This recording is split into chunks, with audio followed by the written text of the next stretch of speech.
Good. All right, we're gonna just finish out the year with something simple, fundamental that we haven't done in a little while. Just gonna go over like all the little details inside and out with just a basic straight ankle lock. So,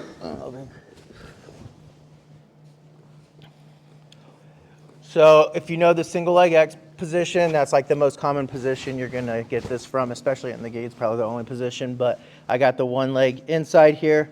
My left foot is hooking her hamstring right here. This foot flexed going on her hip here. And on this right here, you can only go to about that pelvic bone right there. If you start passing this way with your outside to inside leg, that's called reaping.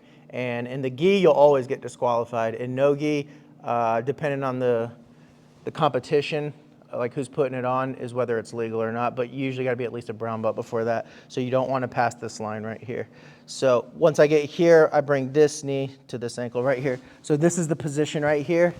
And I got her, in the beginning while I'm setting everything up, I just want to pinch my elbow to my ribs to hold her foot in place. Because if this is loose, she's way more free to start like wiggling out and just messing the whole thing up. And in the gi, you don't have as many options as far as like attacks you can do. So here, I just pinch right here.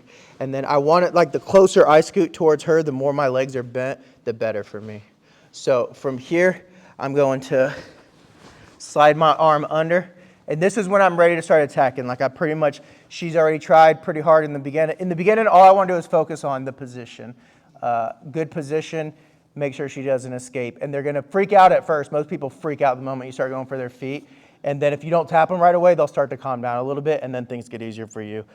Their best option to escape is this leg right here. So in the beginning, I might control this leg too while I start setting this up here.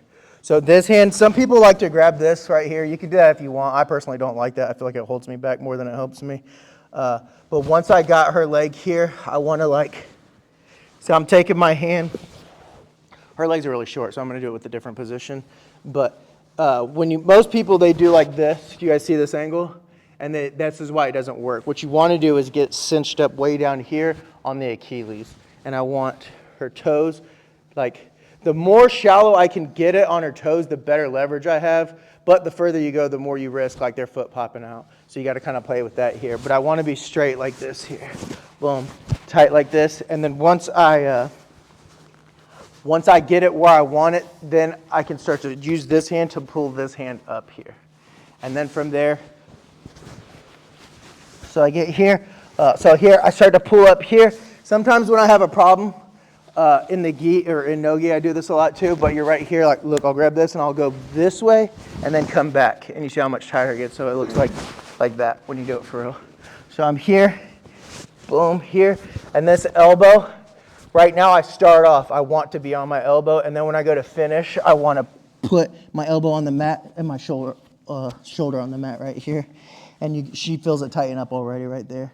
And then from here, this all feels kind of weird because she's really small, but from down there, I'm going to go, fill up my lungs and get that arch in my back here first. And then I'll extend my back away from her. So here, boom. And she's already tapping, but if she wasn't tapping yet, I would go like this to finish, to get the break. So here, got the position, pinching with my elbow, holding this leg. Probably grab material in the gi just because it's better. Let her start to calm down a little bit. Try to figure out however I can. Here, I like to grab this now and kind of pull it out of my way when I'm in the gi here. Cinch it up. Mine's already pretty good right here. And then in the real match, I wouldn't use this hand. I would just fall down, but she might tap just from that. So I come here. So I'm letting her roll up a little bit so I can show you guys a little bit more. But it would already probably tap her. So pulling this hand up with this hand. Fill up my lungs, and you see she tapped already. And then without her, it would be like this, arching my back. Any questions? Yeah.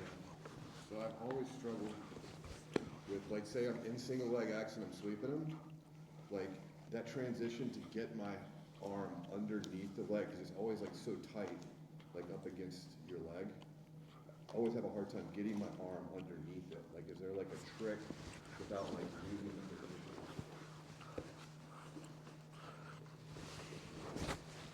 So you're starting here, and you go for the sweep. Yeah, and then see, I get stuck right there with my hand underneath my arm on the outside, and So I would say the main thing would be, see how I'm sitting up off the mat right now? That gives you a little more space. And then in the gi, you can actually grab the material and create that space that you need here.